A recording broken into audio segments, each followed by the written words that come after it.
बिस्मिल्लाहिर्रहमानिर्रहीम। आप देख रहे हैं जी स्पोर्ट्स की स्पेशल ट्रांसमिशन के जहां पे आज हम आपके साथ रात 10 बजे से हाजिर हैं और अब प्रोग्राम के दूसरे फेज का आगाज होता है कि जहां पर हम डिस्कस करेंगे पाकिस्तान और इंडिया के दरमियान खेले जाने वाले इस मैच को। पाकिस्तान ने पहले बैटिंग की, 171 रन स्कोर किए और इस वक्त India right on the money 132 run score करने में कामयाब हुआ। उसकी 3 विकेटें अब तक गिर चुकी हैं और इस वक्त टीम इंडिया बड़ी आसानी के साथ फतह की जानिब पेशकदमी जारी किए हुए है। मेरे साथ इस वक्त मौजूद हैं हमारे पैनलिस्ट में मौजूद कमर जैफी साहब। उनसे हम जानेंगे इस जबरदस्त बैटिंग डिस्प्ले को जो टीम इंडिया की जानिब से किया गया और इनसे ये भी जानेंगे कि अगर इतने कैचेस ड्रॉप इंडिया की जानिब से नहीं होते तो क्या हम 171 के रन तक पहुंच सकते। जी भाई। यार मैं ख्याल में अली देखो ये चांसेस तो दुनिया की हर टीम को मिलते हैं, पाकिस्तान को भी मिले। कैच ड्रॉप होना तो is a part of game. Catches drop हुए, उनकी गलती थी, मगर जो कैचेस ड्रॉप होने के बाद जो हशर इन्होंने किया है पाकिस्तान की बॉलिंग का, वो देखने से ताल्लुक़ रखता है। और जिस अंदाज से आज सलमान अली आगा से कुछ जो गलतियां खास तौर पर बॉलिंग को लेकर हुई हैं, वो आज उसका खुमियाजा भुगतते हुए नजर आ रहे हैं। डेफिनेटली यार अगर आप पेपर पे देखें, इस मैच के शुरू होने से पहले ही सब जानते थे कि पेपर पे जो टीम है वो सबसे ज़्यादा स्ट्रॉन्ग इंडिया की है। प्रैक्टिकली आपने देख लिया होगा जिस अंदाज से उन्होंने 170। आप बार बार सलमान अली आगा को ब्रेक से पहले भी कह रहे थे सर आपका माइक हैसन क्या कर रहे हैं, आपके बॉलिंग कोच क्या कर रहे हैं, आपके साथ इतना बड़ा स्टाफ है वहां पे, वो सब क्या कर रहे हैं कि ये अकेले सलमान आगा का डिसीजन तो नहीं होंगे, नहीं तो पूरा प्लान बना के दिया हुआ होगा ना। यार मेरे ख्याल में अली देखो मसला ये है कि साइम अयूब को जब आपने बॉलर बना ही लिया है ये सोच के कि यार वो बल्लेबाज है, आज उसको नीचे भी आपने भेजा, कुछ चेंजेस भी आपने टीम के अंदर की थी। यकीनन ये चेंजेस सलमान अली आगा ने अकेले तो नहीं की होंगी, उसके साथ वो इनका पूरा मैनेजरियल स्टाफ होगा जिसके अंदर लोग होंगे जिन्होंने मशवरे दिए होंगे। सलमान मसला ये नहीं है, देखिए यार अली आप जब रन ही कम मारेंगे एक ऐसी बैटिंग के अगेंस्ट जो तकरीबन 9 नंबर तक थे, यानी कि कुलदीप यादव को छोड़ और वरुण चक्रवर्ती और बुमराह को छोड़ने के बाद सारे बल्लेबाज हैं उसके अंदर, मतलब आप कम से कम 200 मारते तो फिर आपको यहाँ पे डिफेंड करने में मजा भी करने में मजा भी आता। और इस वक्त हम लेंगे ब्रेक, और जब ब्रेक के बाद वापस आएंगे तो हमारे साथ एक ऐसी शख्सियत होगी कि जिसके लिए बजा तौर पे कहा जा सकता है कि तेरी याद आई तेरे जाने के बाद। कौन है वो बताएंगे आपको एक छोटे से ब्रेक के बाद।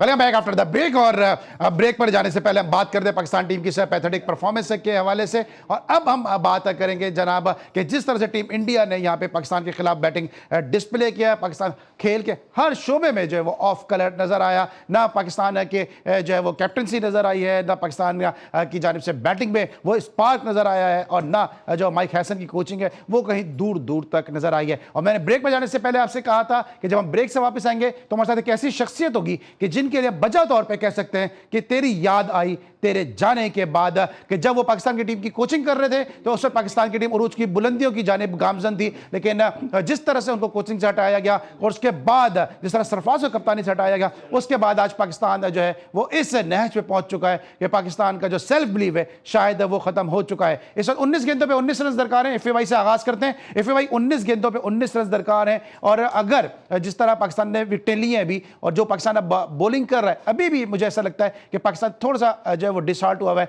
गिव अप कर चुका है। जिस तरह पांड्या को गेंद की है कि फील्डर लेग साइड पर है नहीं और पांव पे गेंद करते हुए जो है बाउंड्री हासिल कर ली। अली देखिए एज पाकिस्तानी तो आपको हमेशा लगेगा कि कुछ ना कुछ आपके फेवर में ही होगा, मगर हर दफा आपके फेवर में होता नहीं। खेल है, प्रैक्टिकली प्रूव करना पड़ता है आपको। बहरहाल इंडिया ने गेम आपका निकाल लिया था पावर प्ले के अंदर, और जब पावर प्ले में गेम निकल गया तो उसके बाद आपने अंदाज़ा लगा लिया होगा कि कितनी आसानी से इंडिया ने आराम से चेस करना उसको शुरू किया। ये पॉसिबिलिटीज़ क्रिकेट में हो सकती हैं, बाज़ दफ़ा हो जाता है कि यार रन बॉल होता है, ठीक है, विकटें भी होती हैं, कहीं ना कहीं जो है विकटें मिल भी जाती हैं। अब बॉलिंग पे डिपेंड करता है ना। मसला ये है कि अगर ख्वाहिशात पे चीज़ें खेली जा रही होती तो पाकिस्तान तो कोई मैच हार ही ना रहा होता, सारी आशाएं, सारी दुआएं, सारी तमन्नाएं पूरी हो रही होती। मगर प्रैक्टिकली इंडिया ने आपको आपकी बॉलिंग, पाकिस्तान की बॉलिंग को बुरी तरह लताड़ा है। मतलब मैं तो बोलूंगा कि यार ये जो 170 रन से देखने में लग रहे थे, मुझे भी लग रहा था कि यार बहुत ज्यादा होंगे, कहीं ना कहीं पाकिस्तान फंसाएगा जरूर, मगर इंडिया ने बआसानी आपको पावर प्ले में शुरू के 10 ओवर ही उनके ये बता रहे थे कि गेम आपके हाथ में नहीं है। यहां से अगर आपके बॉलर गेम पकड़ भी लेते हैं तो इस बात की कोई गारंटी नहीं है कि मैच आप जीत जाएंगे, कोई गारंटी मैच जीत जाएंगे। और जिस तरह मैंने पहले भी कहा कि यही वो ग्राउंड्स थे, यही पाकिस्तान की टीम थी, लेकिन सिर्फ फर्क यह था कि इंटेंट था पाकिस्तान के अंदर। पाकिस्तान के पास एक ऐसे कोच मौजूद थे जो पाकिस्तान को हारे हुए मैचेस जो है वो जीत की जानिब लेकर आ जाते थे, जीत की जानिब गामजन करा देते थे। और वही पाकिस्तान की जो परफॉर्मेंस है शायद वो पसंद नहीं आई है लोगों को। यही वजह कि आज हम इस परफॉर्मेंस पे आज हम मरसिया ख्वाह हैं, आप इस परफॉर्मेंस पे हम नोहा को ना कि पाकिस्तानी परफॉर्मेंस आखिर गिर क्यों गई है। हमारे साथ मौजूद होंगे लॉर्ड्स और लॉर्ड्स ब्रेक के बाद मोहसिन हसन खान साहब, उनसे जानेंगे इस मैच का अहवाल। मिलते एक छोटे से ब्रेक के बाद।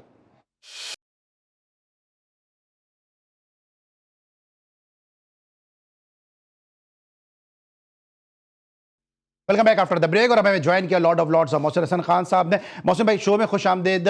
पाकिस्तान की इस परफॉर्मेंस पे आपसे ज्यादा दुख किसको हो सकता है, क्योंकि इन्हीं ग्राउंड से पाकिस्तान को आपने जो है वो बैक टू बैक फतवाहत दिलाई थी जब आप कोच थे। अब देखो, अली ग्राउंड कोई भी हो, सबसे पहले आपको और सारे नाज़रीन को अस्सलाम वालेकुम। ग्राउंड कोई भी हो, लेकिन गेम की अप्रोच क्या है ये देखा। साइकोलॉजिकल जो है वो नजर आया पाकिस्तान के ऊपर। और इस मैच में हमने देखा कि भारत ने कहीं भी वो नफसियाती दबाव जो है वो उसको अपने ऊपर जाहिर नहीं होने दिया, असरअंदाज नहीं होने दिया, और पाकिस्तानी खिलाड़ी मुसलसल एक अनदेखे दबाव का शिकार नजर आए। देखिए, मैं कोशिश करता हूं जल्दी से एक बात कह दूं। पिछले मैच में कितनी कंट्रोवर्सी खड़ी हुई, लेकिन इन दी एंड क्या किया हमने, कुछ गलतियां की जिसकी वजह से हमें भुगतना पड़ा। हालांकि उन्होंने हैंडशेक नहीं किया, फेयर इनफ। उन्होंने स्पोर्ट्समैन स्पिरिट का मुजाहरा नहीं किया, फेयर इनफ, नहीं किया। उसके बाद उन्होंने माइक के ऊपर भी आके, प्रेजेंटेशन के ऊपर उसने आके जो बातें की हैं कैप्टन ने, वो ठीक नहीं थी, बिल्कुल ठीक नहीं थी। कोई ताल्लुक नहीं था उसका क्रिकेट का। फिर प्रेस कॉन्फ्रेंस में उन्होंने यही किया, वो भी बिल्कुल ठीक नहीं था। लेकिन मैं आपसे एक बात कह रहा हूँ, हमने टारगेट किससे बनाया? हमने मैच रेफरी को टारगेट बनाया। हमारा टारगेट होना चाहिए था कैप्टन को। ठीक है, टॉस को हम उसको बेनिफिट ऑफ डाउट देते हैं कि उसको, हालांकि उसको पता था कि टॉस के बाद हाथ नहीं मिलाना है, लेकिन उसने टॉस करने के बाद बेनिफिट ऑफ डाउट ये कि उसको पता ही नहीं कि हाथ नहीं मिलाना, चले गए। टीम लेके वो बाहर नहीं आया हाथ मिलाने। उसके बाद जब वो प्रेजेंटेशन पे गया तो वहाँ जाके वो क्रिकेट से हट के दूसरे टॉपिक के ऊपर आ गया, पॉलिटिक्स के ऊपर। फिर प्रेस कॉन्फ्रेंस में उसने इसी तरह से बातें सारी की। हम कहने का मतलब ये कि हमारा टारगेट कैप्टन होना चाहिए था। और देखिए, कैप्टन से लिंक क्या बनता है? कैप्टन से लिंक बनता है टीम से लिंक बनता है टीम मैनेजमेंट से लिंक बनता है क्रिकेट बोर्ड, और उसके बाद ऊपर हायर अथॉरिटीज़। यहाँ हमें इस अप्रोच के साथ जाना चाहिए था कि किस तरह की क्रिकेट आप लोग खेलने आए। अगर आपने इस तरह की क्रिकेट खेलनी थी तो आपको या तो आप डिस्कार्ड कर देते अपने आप को, जी हम नहीं खेलते, हम डिस्कार्ड कर देते इस टूर्नामेंट को। लेकिन आके आपने गेम की स्पिरिट को ख़राब किया। फिर उसके ऊपर देखा जाए, अब बॉल इतनी, हमारी सिचुएशन हमारे हाथ में थी अली, बिलीव मी और नॉट, कि हम उनको ठीक ठाक उनकी क्लास ले लेते। लेकिन हमारी अप्रोच, मैच रेफरी ने आके खुद कह दिया, मुझे तो जी ऑर्डर्स मिले थे इंडियन क्रिकेट बोर्ड की तरफ से, जो कि होस्ट है, कि आपने हाथ नहीं मिलवाना है। मैंने नहीं मिलवाया। उसके बाद जब टीम बाहर गई है, वो कैप्टन की ड्यूटी। फिर उसके बाद प्रेजेंटेशन के ऊपर जो उसने माइक लेके, स्पेशली माइक लेके मंजरेकर से माइक उसने लिया, स्पेशली वो अलग से क्रिकेट से हट के बात उसने की, बिल्कुल गलत। मैं मौसम में ज़रा इस पर आता हूँ कि जब अगर आप होते, कोच होते, तो आप सलमान आगा को क्या मैसेज है? लेकिन इफ़ी भाई, क्रिकेट है यार, इसमें इतना डिप्रेस होने की बात किया कि मौसम में बात कर रहे थे, मैं आपको देख रहा हूँ, आप एक जज्बाती आदमी है। ठीक है, हम सबके जज्बात जुड़े हुए पाकिस्तान के साथ, लेकिन अभी पाकिस्तान के टूर्नामेंट, मतलब मेरे भी अल्फाज साथ नहीं देने, शायद ख़त्म तो नहीं हुआ है यार। अली, इतनी कसम पुर्सी में पाकिस्तान क्रिकेट खेल रहा है यार। ये वो गेम है जिसके लिए साले सब इकट्ठे हो जाते हैं। पता नहीं कितने लोगों ने क्या क्या करके रखा हुआ था। लानत है इनके, मेरी तरफ से यूनिवर्सल लानत है। सॉरी मोहसिन भाई, मेरी आवाज ऊंची हो रही है, मगर यार ये क्रिकेट इस जगह पे लाके मारा है तुमने हमारे को। दूसरी मर्तबा गिरे हो तुम यार, हर दफा गिर जाते हो तुम लोग। कैसे कंपेयर करेगा आदमी? कौन सी राइवलरी खेलने के लिए जाते हो तुम लोग यार? पाकिस्तान के नाम के ऊपर तुम लोगों का धंधा पानी चल रहा है, तुम लोगों के पैसे बन रहे, बैंक बैलेंस बन रहा है। लानत है मेरी तरफ से यार तुम लोगों की इस क्रिकेट के ऊपर। अगर 200 रन नहीं मार सकते थे, कमाल है यार। ये क्रिकेट खेलता है पाकिस्तान यार। क्या देख रहे? मेरे बच्चे बड़े हो रहे थे, जब से गिर रहे हो तब बच्चे बड़े हो गए, वो उनके मामला ठीक हो गए, तुम्हारी क्रिकेट ठीक नहीं हुई अभी तक। मेरा दिल इस वक्त पाकिस्तान यार लाल पे यार अली मतलब अब मुझे मत बुलाया करो यार जब ये खेला करे पाकिस्तान। मेरा ताल्लुक मैं क्रिकेट से ला ताल्लुकी का ऐलान कर दूंगा मैं किसी दिन यार। यार ये जो मतलब ये खून खौलाने के लिए खेलते जाके दुनिया भर के अंदर क्या, अमेरिका से ये हारे, आयरलैंड से ये हारे, बांग्लादेश से ये हारे, अभी धीरे कमाल नहीं है यार। ये क्रिकेट ऐसी क्रिकेट होती है। इफ़े भाई थोड़ा सा धीरे रखिए, क्योंकि जब इफ़े भाई बात करते हैं मेरी भी जज्बात अब साथ नहीं दे रहे हैं। आपने देखा मोहसिन भाई का सर झुका हुआ, ये वो सर है जो ना एंडी रॉबर्ट्स के सामने झुका, ना जेफ थॉमसन के सामने झुका, ना डेरिस लिली के सामने झुका, ना लॉर्ड्स में सर झुका। इस सर ने पाकिस्तान का सब जलाली पर हमेशा सर बुलंद किए रखा, लेकिन आपने देखा इस पैथेटिक परफॉर्मेंस से मोहसिन हसन खान साहब जैसे लॉर्ड्स ऑफ लॉर्ड्स का सर भी झुक गया है। शर्म का मुकाम है कि आप जीत के ट्रैक पे गामजदी नहीं हो रहे, और जो शख्स जीत के ट्रैक पे ला रहा था उसको आपने साइड कर दिया। अली मैं बड़ा हो रहा था, मैं इन लोगों को देखता हुआ आ रहा हूं यार, मेरे हीरोज से मैं पोस्ट कार्ड से लेता मैं चलता हुआ आ रहा हूं इन लोगों की क्रिकेट को यार। कहां लाके मारा तुमने यार, क्रिकेट का सर उठाने के लिए अब कोई बच्चा नहीं बचा यार। तुम्हें नहीं जानते लोग पाकिस्तान में जो तुम लोग खेल रहे हो। मोहसिन भाई एफआई पानी पे मोहसिन भाई क्या कहेंगे आप? मुझे पाकिस्तान की शिकस्त इस वक्त बस झुका हुआ सर देख के मेरा दिल कट के खून के आंसू रो रहा है इस वक्त। कैसे उठाएं सर, कैसे उठाएं?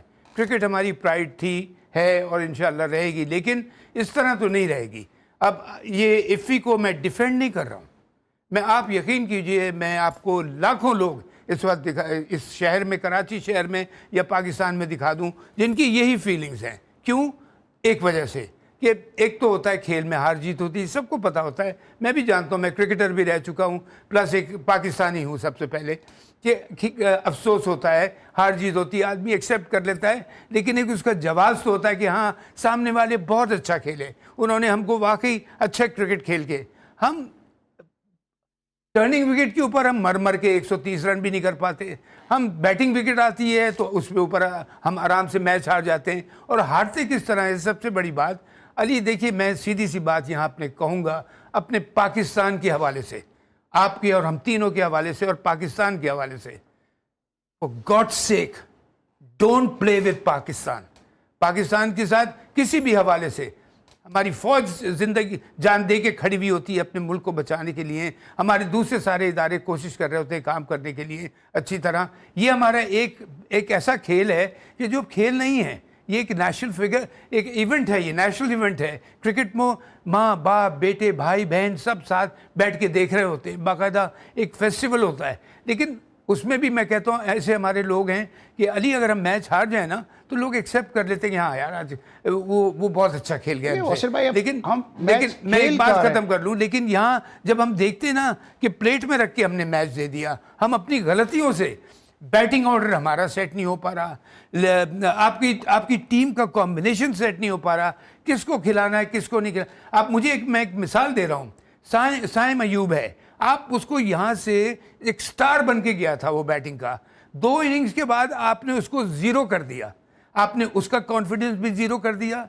टीम का कॉन्फिडेंस भी जीरो कर दिया। मैं अगर होता, मैं साइम को आज खिलाता और मैं कहता साइम फिक्र मत करो, तुम प्लेयर हो, तुमने जाके आज वो परफॉर्मेंस देनी है, पूरी कोशिश, और परफॉर्मेंस देना ना देना वो अल्लाह के हाथ में है। लेकिन अल्लाह ताला देखता है कि इंसान की अप्रोच क्या है, उसकी मेहनत क्या है, और अल्लाह ताला हमेशा उनकी मदद करता है जो अपनी मदद खुद करते हैं। आप बढ़ाएं उसको बनाएं कि जाके उसको ले जाते हैं, मतलब मिसाल के तौर पे बात कह रहा हूँ। दूसरे जितने भी लड़के खेल रहे हैं, टीम बुरी नहीं है अली, मैं आपको बता रहा हूँ, ये टीम ऐसी है कि ये टीम सामने वाले को हरा सकती है, लेकिन टीम में कॉम्बिनेशन चाहिए होता है आपको। लेकिन मसला थोड़ा सा यहाँ पे क्या बॉलिंग करवा के जो साइम की बैटिंग को भी खराब करने की कोशिश की गई कि उसको हम ऐसे बॉलर बनाना चाह रहे हैं? नहीं, ऐसी बात नहीं है, ये बात मैं सुन रहा हूँ। देखिए अगर एक प्लेयर के पास एक एक्स्ट्रा टैलेंट है तो उसको इस्तेमाल कर लिया।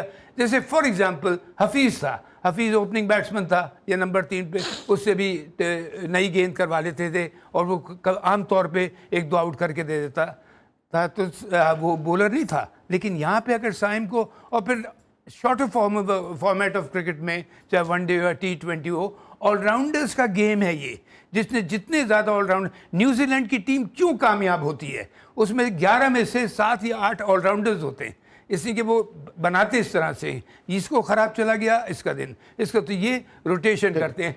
बिलीव मी और नॉट अली, मैं आपको सच कह रहा हूँ, टीम बुरी नहीं है, लेकिन मैं एफए से भी इधर आता हूँ, टीम बुरी नहीं है, ठीक है आप मान रहे हैं टीम बुरी नहीं है, लेकिन भाई अगर चलो कोच ही बुरे हैं तो कोच तो बदल बदल के थक गए, क्यों नहीं जीत पा रहे एफए? तो बाबर आजम भी नहीं है यार, अब तो रिजवान भी नहीं है। आप मेरे लिए इतना बोलते हैं अली, आप मेरे लिए इतना बोलते हैं, आप लोग सब लोग बोलते हैं, मैंने क्या कसूर किया था? मैंने क्या अपने मुल्क को नुकसान पहुंचाया था कि टीम को उठा के अल्लाह के फजल से मैं ऐसे टीम को, गिरी हुई टीम को जिसके अंदर ना एक दूसरे की शक्लें नहीं देखते थे, उनको उठा के ले गया? तो अगर आप इस तरह अपने आदमी के साथ करेंगे तो फिर क्या नतीजे ऐसे ही आएंगे। क्यों फिर भाई? अली, जिस खिलाड़ी को स्टेडियम में आज खेलते हुए नजर आना चाहिए था, वो तालियां बजाने के लिए आज गैलरी में बैठा हुआ था सरफराज। मुझे हैरत होती है यार, पाकिस्तान में इतने सारे लोग, मतलब आप वो गैलरी में तालियां बजा रहा था मोहसिन खान साहब, यहां तबसरे कर रहे हैं और जो खेल रहे हैं वो पता नहीं, वो खेल ही नहीं रहे ग्राउंड के अंदर। मैं यही कह रहा हूं अली के यार, मतलब मैंने जो क्रिकेट के लोग पाकिस्तान में देखे हैं, मतलब आप अगर इनके कैंप में चले जाओ तो आप ये सोच के पागल हो जाता था मैं कि किससे पहले बात करूं। सारे के सारे सुपरस्टार, सारे स्टार यार, मतलब यहां मामला ये कि अगर आप देखने चले जाएं इनकी किसी ट्रेनिंग को तो आपको पता चलता है कि सुपरस्टार है ही नहीं, स्टार ही कोई नहीं है। घंटा सुपरस्टार कैसे यार? पाकिस्तान का नाम बहुत आसान है इन पे चिपकाना, मगर ये पाकिस्तान के नाम के बोझ नहीं उठा सकते, इन पे ये बोझ की तरह इस्तेमाल करते हैं। इन लोगों के धंधे पानी चल रहे हैं और हो क्या रहा है? मतलब जिस तरह से आपने टीम जोड़ी हुई है, कहीं का लाके कहीं पताया हुआ है, कहीं का लाके कहीं खिलाया हुआ है, किसी को ऊपर किसी को नीचे। अबे हुसैन तलत को अगर 4 पे खिलाना था तो हसन नवाज को खिला देते। स्टार की जो बात करें ना एफए भाई, ये बात एफए भाई नहीं कर रही, तो क्रिकेट बोर्ड खुद मान रहा है हमारा स्टार नहीं, तभी तो एक कैटेगरी खत्म की है। अबे तो तुम हो किस लिए फिर क्रिकेट बोर्ड में? अगर मोहसिन भाई हमारी बात का इकरार कर रहे हो तो यार, मेरी आवाज पहली मर्तबा मोहसिन भाई के सामने ऊंची हुई है, अगर यार ये आवाज पहुंचनी चाहिए होने वालों तक जो क्रिकेट की मर्यादा की मैया विरान करती है उन्होंने उठा के। यार मोहसिन भाई तो खुद क्रिकेट बोर्ड मान रहा है हमारे पास ए कैटेगरी प्लेयर ही नहीं है, तो बी कैटेगरी से अपना कॉन्ट्रैक्ट शुरू कर रहे हैं, फिर हम किस बात की उम्मीद करते हैं इंडिया जैसे टीम से हम जीतेंगे? आपकी बी कैटेगरी इसी नहीं आ गई ए वाली, इसलिए कि आपके पास अकाउंटेबिलिटी नहीं है। अकाउंटेबिलिटी हो तो आपकी ए ग्रेड रहती वहां पे, लेकिन लड़कों को भी पता है इसका। अब मुझे अगर कोई छूट देगा तो मैं तो इसका फायदा उठा लूंगा, लेकिन कहने का मतलब ये है, देखिए मैं ये वर्ड यूज कर रहा हूं, ये अकाउंटेबिलिटी चाहे वो कोई भी फील्ड हो, आप जिस फर्म में काम करते हैं, आप जिसके लिए काम करते हैं, चैनल के लिए, हर जगह अकाउंटेबिलिटी होती है तो स्टैंडर्ड ऊपर जाता है कि पता होता है काम करने वाले को कि अगर मैंने सिंसियरली मेहनत नहीं की, सिंसियरली परफॉर्मेंस नहीं दी तो मैं बाहर हो जाऊंगा। ये डर होता ही नहीं, जिसका दिल चाहे खिला दिया। मोहसिन भाई अकाउंटेबिलिटी यार, आप अली आपने सुना था सुनील गावस्कर ने क्या कहा था? पोपट वाली टीम, मतलब यार आपका तमस्खुर उड़ा रहे हैं आप ये भी नहीं सोच रहे कि आप पे नाम किसका चढ़ा हुआ है? पाकिस्तान का। यार ये तो सोच लो यार, कम से कम अपने धंधे चलाने हैं, तुमने अपनी साजिशें करनी है, अपने कट कमीशन किकबैक रखने हैं, तो कम से कम बता। अबे टीम तो अच्छी उतार दो। ठीक है कयूम के लड़के थे उस जमाने में, हमें भी पता है, मगर वो लड़के दिखाते थे, वो लड़ते थे, वो 2-3 खिलाड़ी मैच जिता के चले जाते थे। तुम्हें तो देखकर अब यकीन ही नहीं आता। अबे तुम बाइडन के लड़कों से हार गए थे, जब अमेरिका से हार जाओ तुम यार, तो एंड हो गई, मतलब लानत पड़ गई उस वक्त तुम्हारी क्रिकेट के ऊपर। मोहसिन आप तो उस दौर में खेलेंगे जब शारजा वाज द हारजा फॉर इंडियन टीम, अचानक से ऐसा क्या हो गया? एक बात मैं यहां से इफी की बात की कंटिन्यू करूंगा। जो जस्टिस कयूम वाली टीम, जिन लड़कों को आपने सैक नहीं किया था, इंडिया, साउथ अफ्रीका, ऑस्ट्रेलिया, पागल नहीं है जिन्होंने करप्शन में जो इन्वॉल्व थे उनको सैक कर दिया फॉर लाइफ टाइम, उनकी क्रिकेट संवर गई। आपने उस दिन पाकिस्तान क्रिकेट को बर्बाद करना शुरू किया जिस दिन आपने 6-7 लड़के छोड़े और उसके बाद उनके आज भी वो ऐसे, मैं कहता हूं कि उनको खुद शर्म नहीं आती कि जिस मुल्क की वजह से अल्लाह ताला ने उनको इज्जत दी है, पैसों की वजह से उन्होंने मुल्क की इज्जत को बेच दिया। If that was the beginning of the disaster, उससे पहले आप मुझे बताइए, उससे पहले आप मुझे लिटरली बताइए कि पाकिस्तान क्रिकेट में हल्का ऊंच नीच आता था, लेकिन यह था कि पाकिस्तान टॉप 3-4 की दुनिया में रहती थी। वहां से जो डाइव किया नीचे, और उसके साथ डाइव करने के अलावा परफॉर्मेंस के बाद दूसरी चीज, ये तो करप्ट क्रिकेटर्स हैं, ये तो करप्ट क्रिकेटर्स हैं, ये तो करप्ट लोग हैं। जिस कोच को आप लेके आते हैं, पहले उसका मैं नाम नहीं लेना चाह रहा, उसको जब एक दफा पहले ऑफर हुई तो उसने कहा मैं मैच फिक्सर्स को कोच नहीं करूंगा। ये तो रेपुटेशन आपने बना दी टीम की कि जिसमें जुआरी सारे खेल रहे हैं और उन जुआरियों को आपने सामने फ्रंट लाइन में रखा हुआ है। शर्म नहीं आती जिन लोगों ने रखा हुआ है कि क्या करने के लिए। कल इफ्फी का बच्चा, मेरा बच्चा, आपका बच्चा, जो भी छोटा होगा वो देखेगा, वो कहेगा यह तो ज्वारी खेल रहा है, तो मैं भी इसमें आराम से खेल लूं। वो सलमान, जो इंसिडेंट हुआ था लॉर्ड्स में फियाज का, सलमान बट आमिर आसिफ, तो सलमान, मुझे तो ये पता चली है, उसने कहा, किसी ने उसको समझाया, लोग तुम लोग क्या स्पॉट फिक्सिंग की थी इन्होंने, स्पॉट फिक्सिंग में मैच नहीं हारता आदमी, वो भी टेस्ट मैच था। वो भी टेस्ट मैच। उसके ऊपर उसका जवाब ये था, वो मेरे ड्रेसिंग रूम में एक बैठा हुआ है इतना बड़ा मैच फिक्सर, तो वो आराम से बैठा हुआ है कोच बन के टीम का, तो मैं क्यों ना कर लूं, मुझे क्या प्रॉब्लम, मैं तो मैच भी नहीं हरवा रहा, उसने तो मैच हरवा दिया था। तो ये जो 6-7 लड़के आप समझते थे कि 6-7 लड़के ता क़यामत खेलेंगे, और उसके लिए मैं एक बात जरूर यहां कहूंगा, मैं लानत भेजता हूं मीडिया के ऐसे गंदे लोगों को, जिन्होंने अच्छे मीडिया के लोगों का भी नाम खराब किया है, जिन्होंने उस बात को बढ़ावा दिया, छुपा लिया बात को, उस पर चादर डाल दी अपने फायदों के लिए, इसलिए कि उनके हाथ में कुछ पकड़ा दिया गया था। लेकिन मौसम आज सर, अभी चले वापस इस मैच में आते हैं, ये आज जो फखर का जो आउट है, यहां से थोड़ा सा लोग कहते हैं मैच खराब हुआ। फखर का आउट, आपको लगता है कि आपने इतनी क्रिकेट खेली है, कोचिंग की है, इतने से सब क्रिकेट में इन्वॉल्व है, कि फखर का आउट था ही है? देखिए, फखर का आउट, मैं आपको क्लियर बात बता रहा हूँ, as a neutral person, not as a Pakistani, ना किसी के फेवर में, वो एक, हाँ उसमें डाउट था, लेकिन जब रिप्ले देखा गया, बार बार देखा गया, तो उसमें जो लगा कि बॉल जो है कब कहाँ टच किया जाए, जैसे ये ग्लव्स हैं, तो ग्लव्स के ऊपर बॉल गिरा जो कि ज़मीन को टच कर रहे थे, बॉल ज़मीन को टच नहीं कर रही थी, ग्लव्स के नीचे का पोर्शन वो टच कर रहा था। ये मैं 100% नहीं कह रहा हूँ,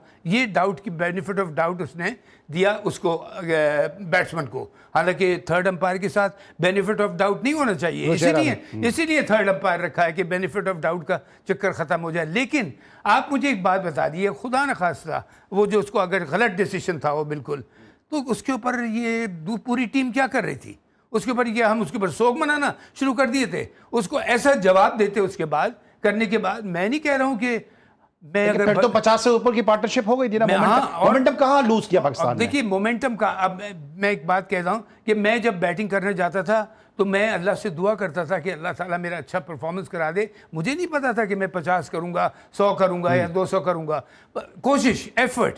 अब उसके बाद आपने जैसे कहा 50 की पार्टनरशिप लग गई थी आपकी, आपका एक, लेकिन आप उस चीज़ को मत एक्सक्यूज बनाएं, आप हाथ मिलाने को मत एक्सक्यूज बनाएं, आप अपनी हार को मत छुपाएं इन चीज़ों के पीछे। ये आप बोले कि हमने अच्छी क्रिकेट नहीं खेली जिसकी वजह से हम हारे, और आपकी शुरू से आपकी टीम कॉम्बिनेशन ही आपका ठीक है। मोहसिन जरा मैं वापस आता हूँ हाथ मिलाने वाले मामले पर आता हूँ। ये मोहसिन नकवी साहब ने क्या और इनकी टीम ने क्या इस मामले को सही तरीके से, दुरुस्त तरीके से हैंडल किया? क्योंकि इन्होंने बाइकआउट की धमकी दे दी, क्या पाकिस्तान मुतामिल हो सकता था फाइनेंशियली? और जिस तरह से क्रिकेट खेल रहे कि पाकिस्तान को सीरियस ले कि क्या हम बाइकआउट की धमकी देते तो क्या ये बाइकआउट की धमकी के ऊपर अमल दरामद हो सकता था? और फिर जिस तरह न्यूट्रलाइज किया गया मामले को, क्या आप रमीज राजा साहब को बुला रहे हैं, नजब शेट्टी साहब को बुला रहे हैं, क्या पाकिस्तान में कोई अकल का अंधा भी ये बात कर सकता है कि रमीज राजा साहब इंडिया के अगेंस्ट जाके बात करेंगे? ये तो एक तो मैं, आपने तो सोने पे सुहागा कर दिया ना। पहली बात तो ये है कि आपने हमने उस मामले को टैकल ही गलत किया। मैं आपको बता रहा हूँ कि मैं आपसे कह रहा हूँ हमारा टारगेट होना चाहिए था कैप्टन।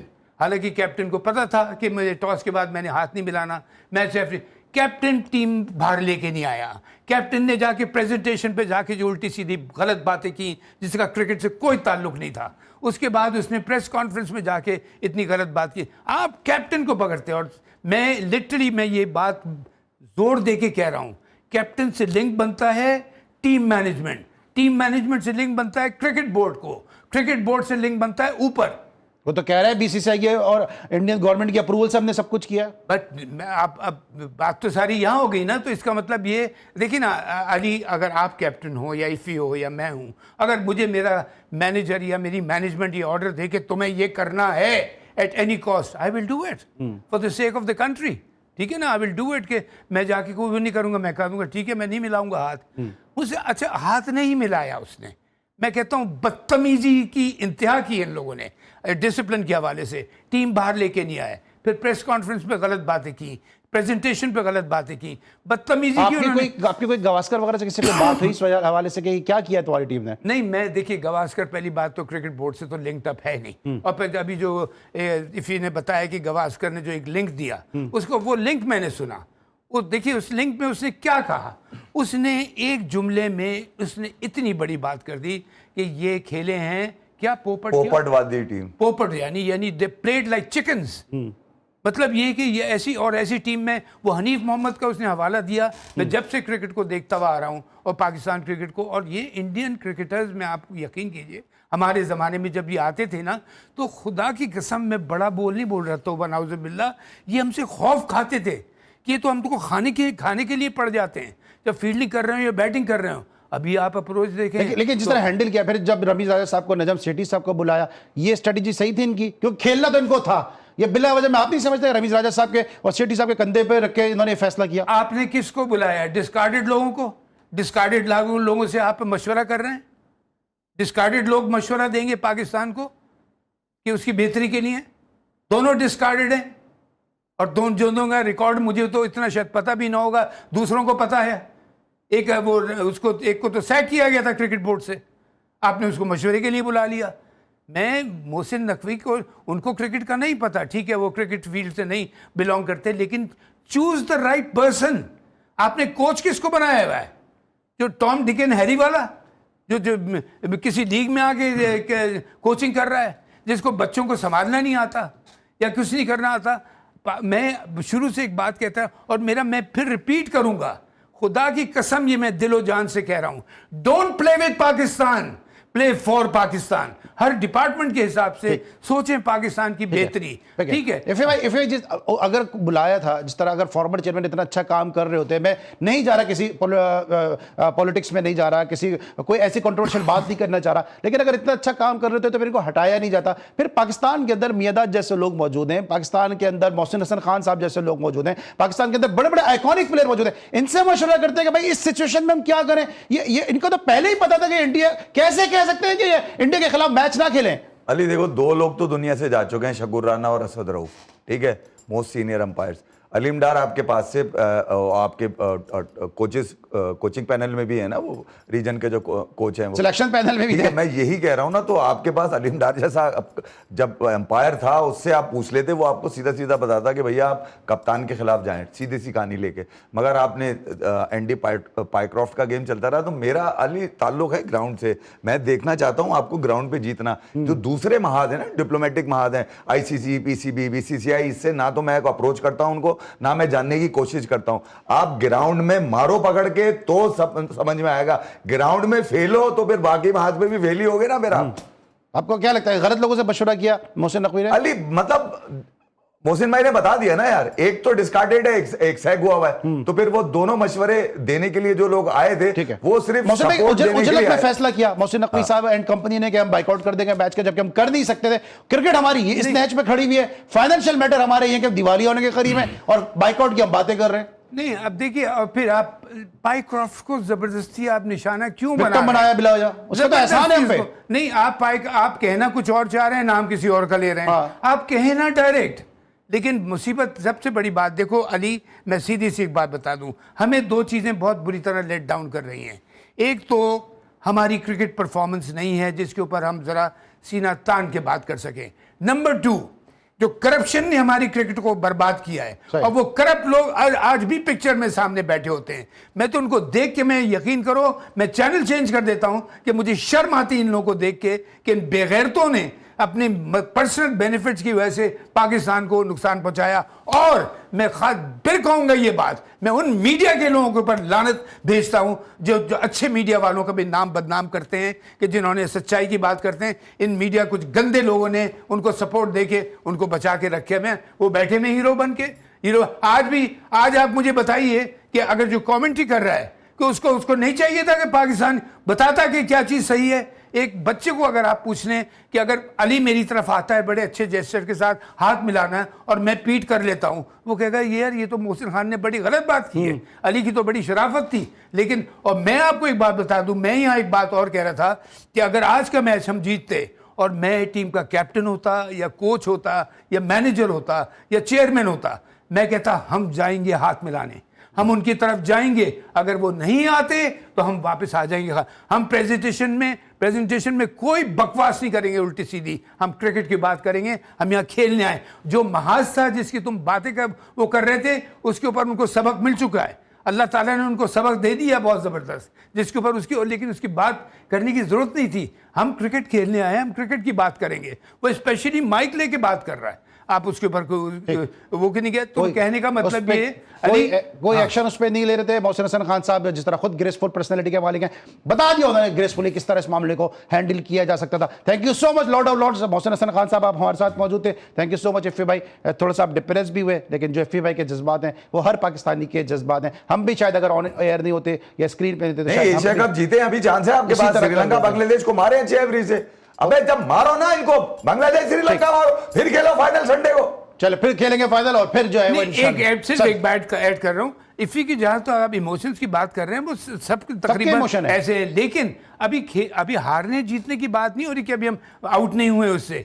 बात ये हो रही है कि हम एक टीम जिसके ऊपर सबका नजरें होती हैं, दुनिया की अट्रैक्शन होती है, वो ये देखती है कि टीम खेली कैसा, अप्रोच क्या थी इनकी, क्या विनिंग अप्रोच थी, विनिंग अप्रोच थी, क्योंकि इस मुझे न्यूज़ पे जाना है मोहसिन भाई। और हाँ, एक लास्ट बात कह रहा हूं, जब तक अली आपकी बॉडी में किलर इंस्टिंक्ट नहीं होगा ना, तो इनको खा जाएंगे हम इस तरह से। उसके बाद हार जीत मेहनत के ऊपर डिपेंड, और इंशाल्लाह भी हम इस टूर्नामेंट से बाहर नहीं हो। Thank you so much lords of lords Mohsin Hasan Khan साहब हमारे साथ मौजूद थे। Thank you so much Iffi भाई, ज़ारा शफी ने हमें ज्वाइन किया था, इसके अलावा मुश्तबा ने हमें ज्वाइन किया था। आप सबका बहुत शुक्रिया कि आपने इस ट्रांसमिशन को अपनी आमद से खूबसूरत बनाया। अली सलमान को इजाजत दीजिए, इंशाल्लाह कल फिर मुलाकात होगी। अल्लाह हाफिज़।